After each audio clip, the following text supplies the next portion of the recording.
So, where does bread get its fluffiness from? And what makes vinegar sour? And why are nutritionists always saying that yogurt and cheeses that they're good for our health? And how do we actually produce antibiotics? Well, all these phenomena come from tiny organisms that are actually called bacteria and mold.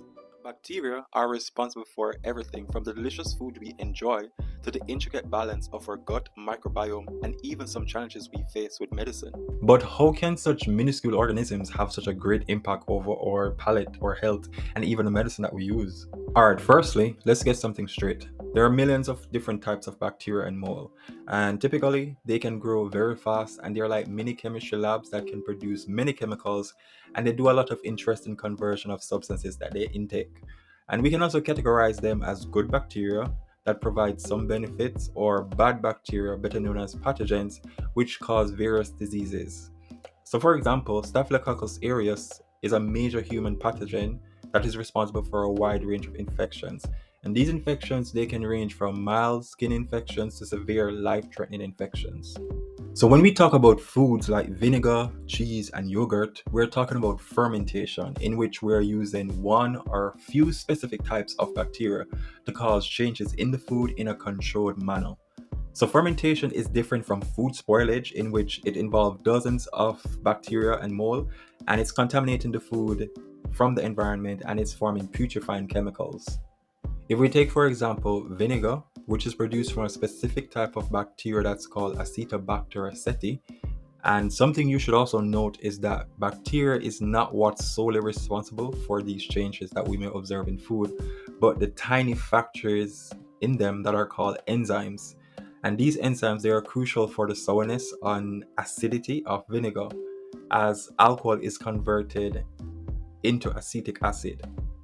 Another type of bacteria that can produce acid is called lactobacillus, which is used in foods such as yogurt, cheese, sauerkraut, and pickles. Different bacteria produce different flavor molecule chemicals that give foods their characteristic taste. And it's even the reason why the composition of our diet is very much important. Bacteria that live in the gut permanently can do some interesting chemistry that affects how we absorb nutrients, can affect our immunity as well as regulate our mood. So bacteria in the gut can produce some chemicals that kill other harmful bacteria that may cause illnesses, and that's the reason why some antibiotics are actually derived from other bacteria. However, by 2050, up to 10 million deaths will occur annually, all because of bacteria. The rise of antibiotic resistance has become a major problem. Picture this, there is a fierce battle going on in the body between bacteria and antibiotics when a person is sick. And the bacteria aren't just fighting for survival, they are getting smarter with every round. It's like a game of evolutionary chess where the bacteria that survive can regrow and constantly evolve to outsmart antibiotics we throw at them. So even though we design antibiotics to act like little weapons that knock out bacteria and cure infections, bacteria have figured out a way how to dodge these attacks. They have developed superpowers like mutations or sneaky tricks to deactivate the antibiotics before they can cause any damage. And here's the scary part.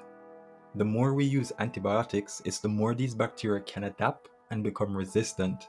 And it's like fueling a fire instead of putting it out. And if we're not careful, we could end up facing a world where common infections and minor cuts become untreatable. Additionally, there's not a lot of new antibiotics that are entering the market these days. And that's why, as scientists, we're working hard trying to stay one step ahead of these superbugs, exploring alternative treatments, and spreading the word about responsible antibiotic use. So stay tuned for more updates in the ongoing battle against antibiotic resistance. What are your thoughts on antibiotic resistance? Comment down below. Until next time, stay curious.